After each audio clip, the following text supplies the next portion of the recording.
Ya, jadi kami memang ini apa namanya kita sharing tentang saham, tapi memang khusus untuk investing karena kami memang masuknya di kaidah value investing, Mas ya. Hmm, Jadi sebenarnya juga buat kawan-kawan yang memang memang pengen pengen invest aja nih buat teman-teman yang kan kadang sering nih bagi teman-teman yang masih masih awam gitu ya, masih pemula kadang kan bingung nih, ini sebenarnya style saya seperti apa sih gitu. Karena kan kita nggak mungkin ya apa menggunakan semua jurus kan untuk di saham kan kayaknya nggak mungkin tuh. Pasti ada style-style sendiri yang itu tergantung dari risk profile masing-masing.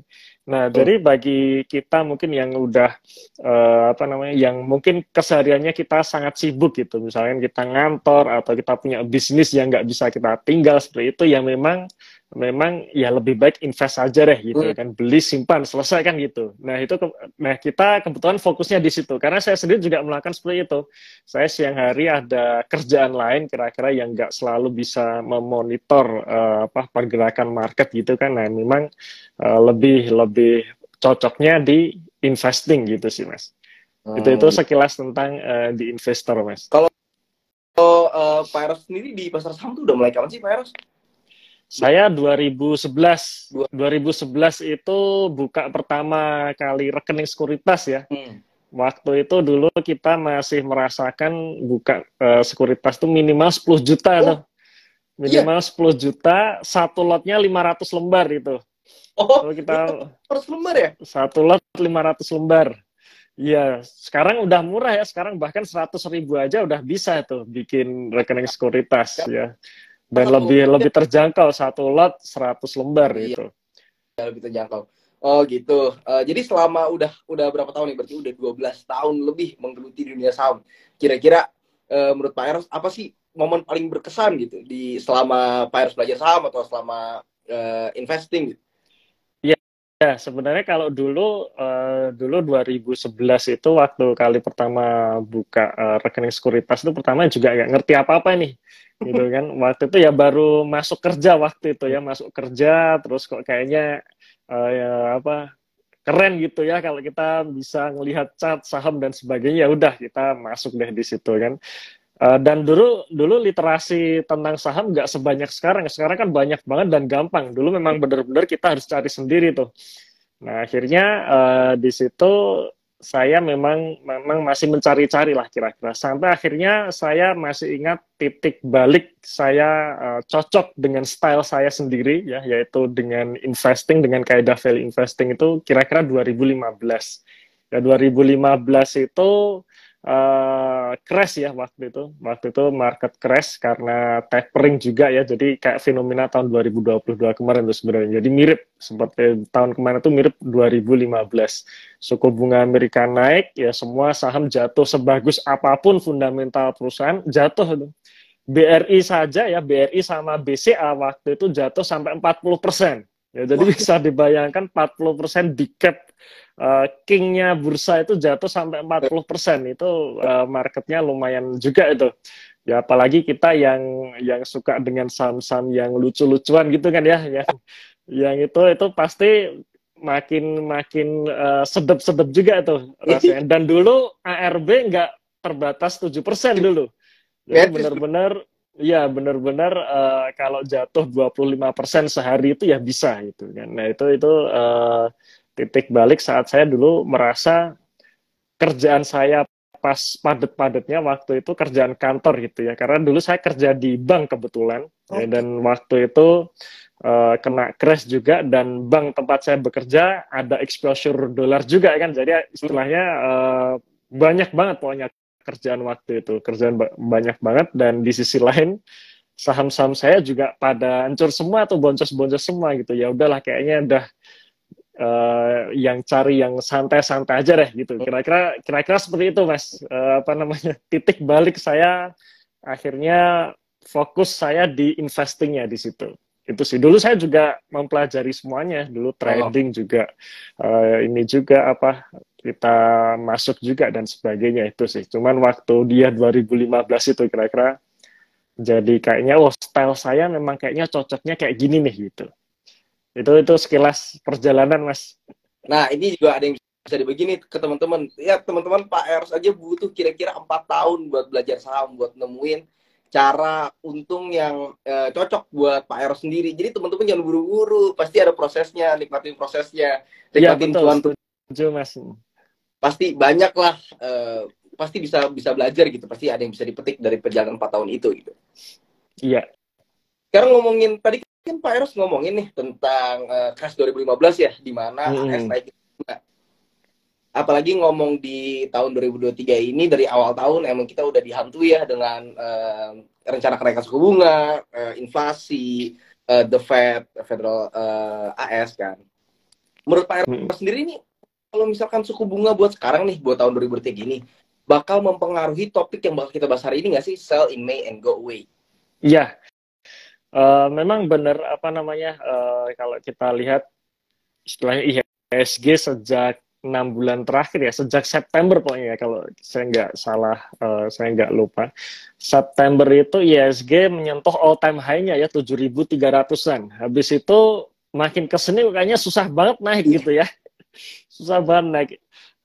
Karena memang triggernya adalah di kenaikan suku bunga Amerika ya, khususnya suku bunga Amerika, dan memang suku bunga Amerika ini menjadi trigger di pasar keuangan global. Jadi perhatian kita di suku bunga Amerika Serikat ya, suku bunga The Fed. Kenapa kita memperhatikan suku bunga The Fed? Karena ya mau nggak mau kita transaksi luar negeri masih pakai dolar ya, walaupun sekarang isu apa namanya dedolarisasi dan sebagainya itu marak, tapi tetap saat ini mayoritas transaksi luar negeri kita tetap pakai dolar Amerika ya, dan itulah kenapa apa namanya suku bunga The Fed itu menjadi trigger untuk pergerakan market global ya. Jadi dan memang ketika suku bunga naik itu pasti akan, terutama di tahun 2022 kemarin ketika suku bunga naik dan naiknya itu agresif, itu biasanya akan membuat market itu lesu, karena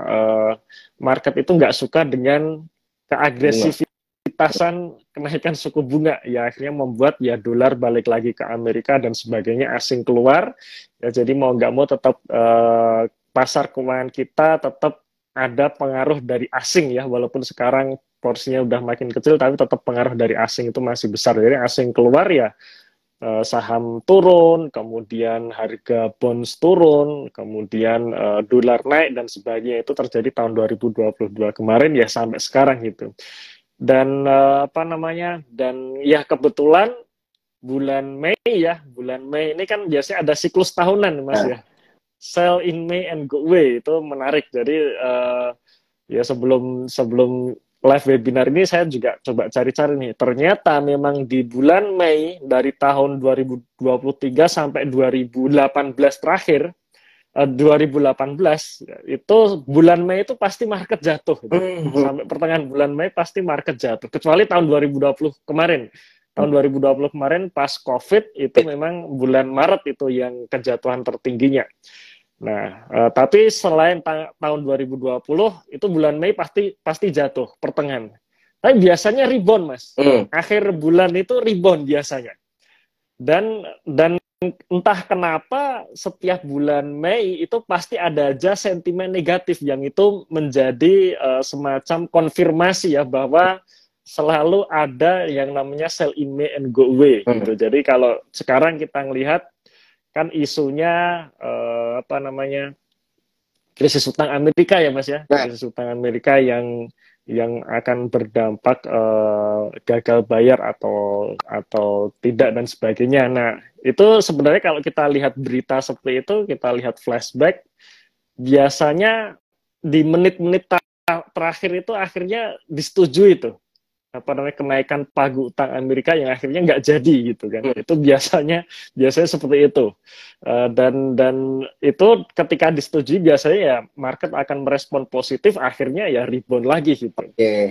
Dan menarik juga mengenai suku bunga Amerika ini. Suku bunga Amerika ini kalau kita lihat kenaikan di tahun 2023 ini sudah tidak seagresif tahun 2022 kemarin ya. Dan menurut saya nih ini seharusnya sih sudah di puncak, karena kalau Amerika sampai menaikkan suku bunga lagi ya ini makin jadi beban berat lagi nih buat Amerika. Benar. Gitu kan, bisa krisis makin makin parah lagi. Kemudian kalau sampai Amerika benar-benar gagal bayar ya gara-gara salah satunya suku bunga dinaikin, ya orang masyarakat atau global dunia ini udah mulai nggak percaya lagi dengan Amerika, kan bisa jadi ya benar-benar dedolarisasi akan makin cepat gitu. Jadi secara pengaruh suku bunga Amerika tetap akan mempengaruhi, tapi menurut saya ini sudah di puncak seharusnya karena inflasi Amerika juga sudah di bawah 5%, ya, jadi harusnya di puncak dan kita sama-sama berharap bulan depan nggak dinaikin lagi gitu. Dan kalau sudah nggak dinaikin lagi, itu saya optimis market akan kembali bergairah, Mas. Itu kira-kira apa namanya, ya, pandangan tentang suku bunga lah, Mas, ya, suku bunga Amerika yang berujung ke fenomena ini ya, sell in May and go away ini ya. Nah, Pak Eros, yang kedua nih, pengen tanya juga, langkah apa yang sebaiknya investor lakukan saat terjadi sell in May and go away? Apalagi tadi Pak Eros mention kan, bahwa memang Mei itu ada aja gitu, ada aja sentimen negatifnya, ada aja bakal ada sentimen atau mungkin ada katalis lain lah yang membuat kemungkinan rebound pada market. Yang jadi kita tuh menghadapi sell in May harus gimana sih Pak? Apa harus cabut sepenuhnya sampai Januari bulan depannya, atau malah lebih ke ya udah nggak apa-apa kita berpegang teguh sama value-nya, atau malah buyback nanti pas jatuh, atau gimana Pak?